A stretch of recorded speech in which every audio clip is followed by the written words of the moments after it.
অমল কাব্য পর্ব সংখ্যা ৩। লিখেছেন DRM সোহাগ। আমি তোমাদের সঙ্গে আছি মাই। ফজরের আজানে ইরফান দাঁড়িয়ে যায়। আকাশবাণীর চেয়ে আজানের প্রতিটি ধ্বনি শুনল। সারা রাত এমন ঠান্ডা পরিবেশে উদাম গায়ে থাকায় শরীর ঠান্ডা হয়ে গিয়েছে, তবে ইরফানের মাঝে কোনো ভাবান্তর নেই। আজান শেষে ওয়াশরুমে গিয়ে উঁচু করে বের হলো। ঘরেই নামাজ পড়ে শুদ্ধকে ঠেলতে লাগলো। শুদ্ধর নড়চড় নেই। বিরক্ত হয়ে জোরে সোরে একটা লাথি দেয়। শুদ্ধ ঘুমের মাঝেই ঠাস করে পড়ে যায় বিছানা থেকে। কোমরে হাত দিয়ে ঘুম ঘুম চোখে বলে, কোন বেয়াদব, আমায় ফুটবল ভাবছিস রে? আরে ভালো করে দেখ আমি মানুষ। ইরফান পাত্তা দিল না শুদ্ধর কথা। সে চুপচাপ শুয়ে পড়ল। এদিকে শুদ্ধর ঘুম উবে যায়, ধরফর করে উঠে বসে। কাল রাতে একবার পড়েছিল, এখন আবার। ঘুম ঘুম চোখে বিছানার দিকে তাকিয়ে দেখলো ইরফান আয়েশ করে শুয়ে। দাঁতে দাঁত চেপে বলল, তুই আমায় ফেলেছিস? এই মির্জাফরদের মতো আচরণ করা বন্ধ করবি তুই? ইস, কোমরটা গেল আমার। ইরফান চোখ বুজে বলে, 2 ঘন্টা পর ডেকে দিবি। ঘুম থেকে উঠে যেন 1 কাপ ব্ল্যাক কফি পায়। শুদ্ধ দাঁত কিরমির করে বলে, আমাকে তোর কাজের মাসি মনে হচ্ছে না কাজের মামা মনে হচ্ছে? Don't disturb me. শুদ্ধ উঠে দাঁড়ালো। ইচ্ছে করলো ইরফানের পাছায় এক লাথি দিয়ে একদম এর বাড়ি পাঠিয়ে দিতে। শালা বেয়াদব, তার জীবনটা ভেজে খায়। সাদে কি আর বলে তার মামির কপাল পড়েছে? এমন ঘাড়তেরা জামাই ছেলে নিয়ে যে কিভাবে সংসার করলো তা ভেবেই শুদ্ধর মনে হয় তার মাথার চুলে পাক ধরে যাবে। এসব রেখে সেও নামাজ পড়তে গেল। মায়েরা সকালে উঠে নামাজ পড়ে নিল। মাথা ব্যথায় ঘুম ভালো হয়নি, কিন্তু সকালে ওঠার অভ্যাস সে তার। তাই বিছানায় সারাদিন চোখ বুজে থাকলেও আর ঘুম আসবে না, সে জানে। ভোরের আলো ফুটেছে। ঘরের দরজা খুলে মায়েরা চুপি চুপি এদিক ওদিক উকিঝুঁকি দিল। ধীর পায়ে ঘর থেকে বেরোলে তার সামনে শাশুড়িকে দেখে স্ট্যাচু হয়ে যায়। রুমানিও আজ গম্ভীর মুখে মায়েরার দিকে চেয়ে আছে। মায়েরা তার শাশুড়ির তাকানোয় মাথা নিচু করে নিল। রুমানি আজ গম্ভীর গলায় বলে, ইরফান কোথায়? মায়েরা মাথা নিচু করে ভ্রু কুঁচকে তার শাশুড়ির দিকে তাকালো। নামটা আজকেই প্রথম শুনল। এই বাড়িতে কে কে থাকে সে তো জানে না, এই বেটা আবার কে? আর তাকেই বা জিজ্ঞেস করছে কেন? রুমানি আজ কর্কশ কণ্ঠে বলে, কি হলো, কথা বলছো না কেন? মায়েরা ঝাঁকি দিয়ে ওঠে। আমতা আমতা করে বলে, জি আসলে আমি তাকে চিনি না। আপনি যদি বলতেন সেই বাড়ির কোন সদস্য। রুমানি আজ বিরক্ত হয়ে বলল, নিজের স্বামীর নামটাও জানো না? বিয়ে করেছো কেন তাহলে? মায়েরা ভ্যাবাচাকা খেয়ে গেল। আসলে স্বামীর নাম জেনে নেওয়া উচিত ছিল, তবে মুখ নিষ্পিস করলো কিছু কথা বলার জন্য। অমন বেয়াদব বরের নাম জানার দরকারও নেই তার। কালকে রাতের কথা মনে পড়ল। লোকটা বাইরের দিকে বেরিয়ে যাচ্ছিল। অত রাতে ভালো ছেলেরা তো বাইরে যায় না। মুখ ফসকে বলে দেয়, আমার মনে হয় আপনার ছেলে খারাপ কাজে জড়িত, আপনার খোঁজ নেওয়া উচিত। রুমানি আজ ধমকে বলেন, থাপ্পড় খাবে আমার ছেলের নামে আর একটা বাজে কথা বলে। এরই মাঝে তারেক নেওয়াজ ঘর থেকে বেরিয়ে এসে বলেন, ওকে এভাবে বকছো কেন? ও আমার ছেলের নামে উল্টাপাল্টা বলছে।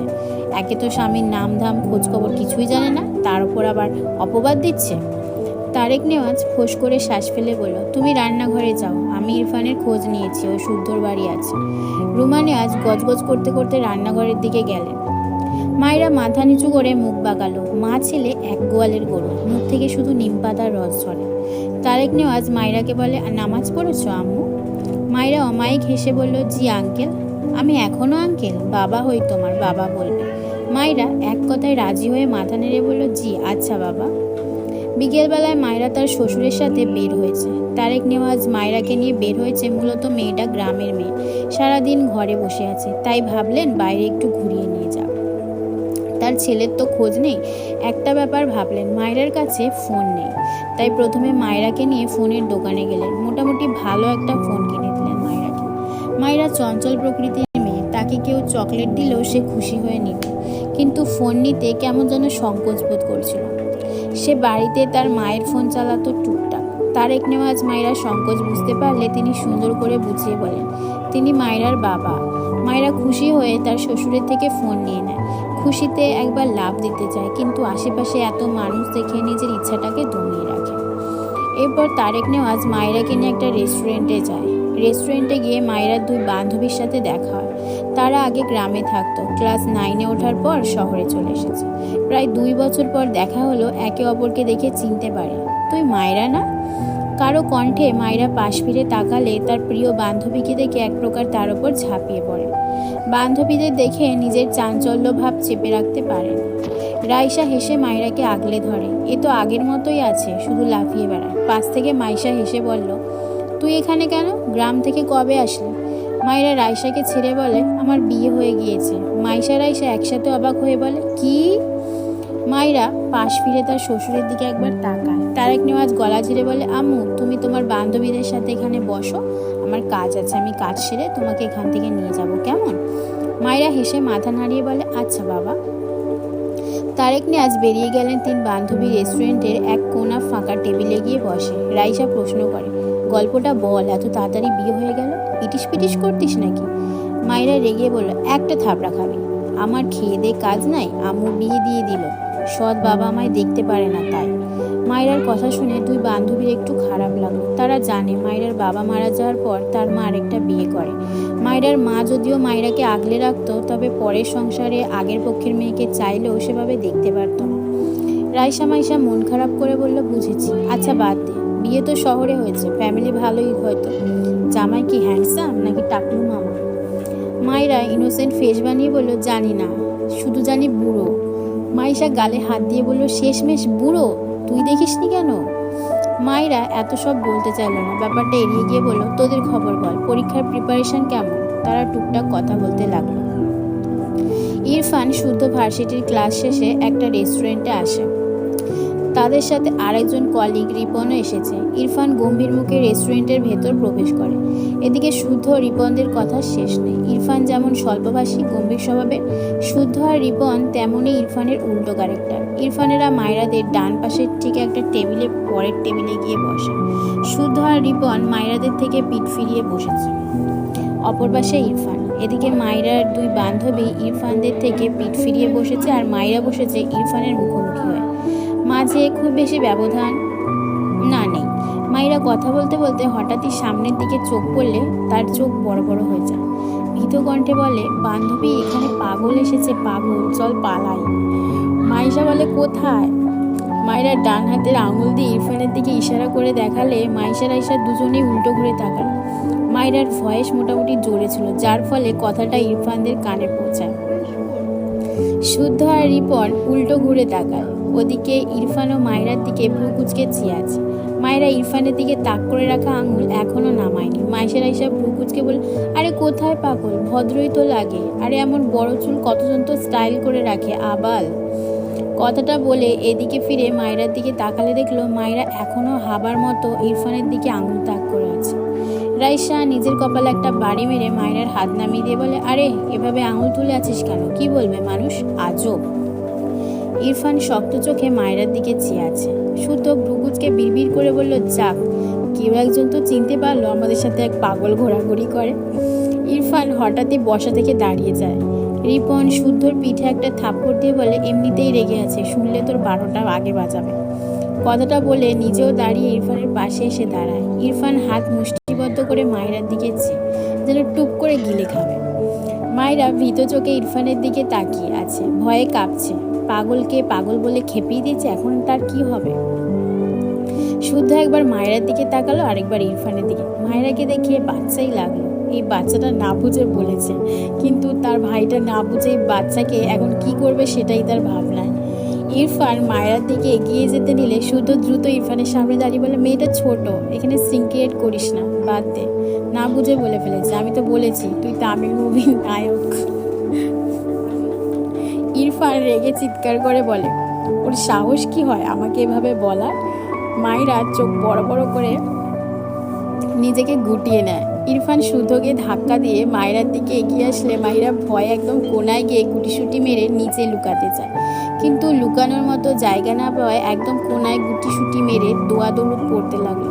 মাইশা রাইসা দুজনেই আহাম্মক হয়ে তাকিয়ে আছে। ইরফান মায়েরার পাশ বরাবর দাঁড়িয়ে বলে, হে ইডিয়েট গার্ল, বাইরে বেরিয়ে এসো। মায়েরা কেঁদে দেবে প্রায়, ভীত স্বরে বলে, দোস্ত আমায় বাঁচা, এই পাগলটা আমায় মেরে ফেলবে।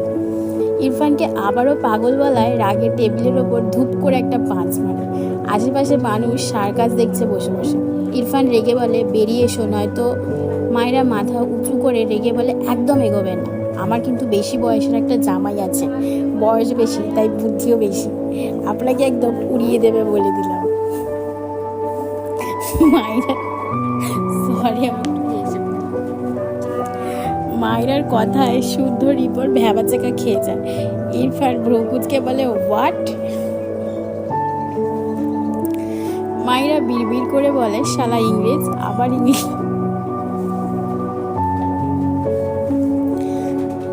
শালা ইংরেজ আবার ইংলিশ ছাড়ছে। এই ব্রিটিশকে কেউ বাংলাদেশ থেকে বের করে দেয় না কেন?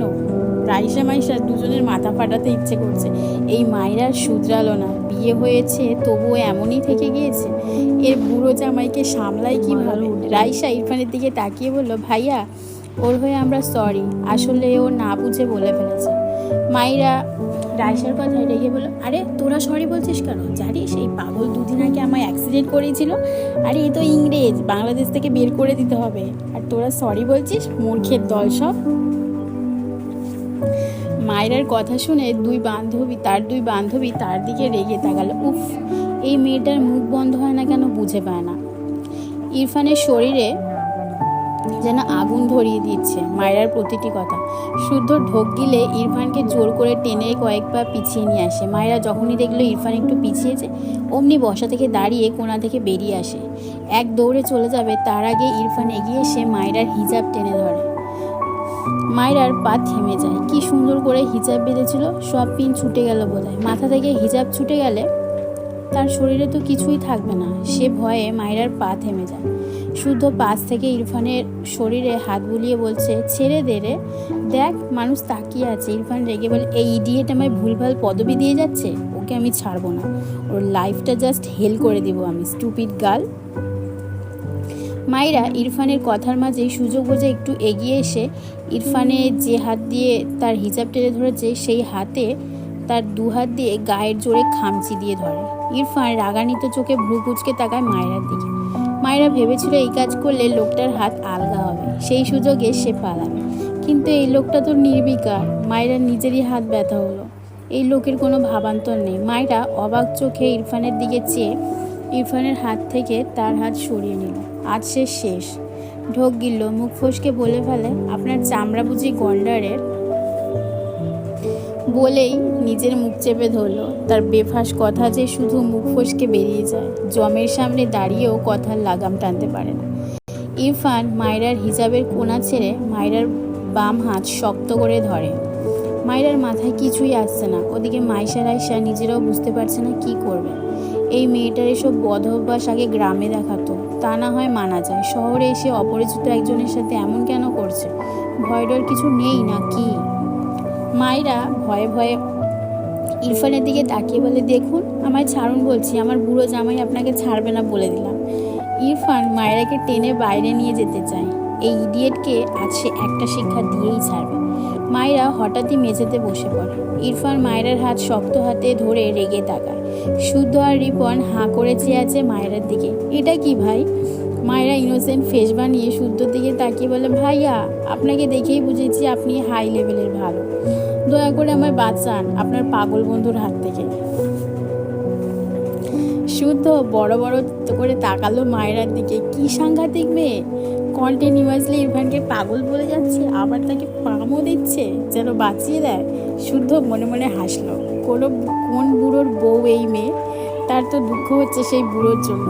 ভাবনা রেখে ইরফানের হাত ধরে বলল, আরে বাচ্চা মেয়ে, ছেড়ে দে।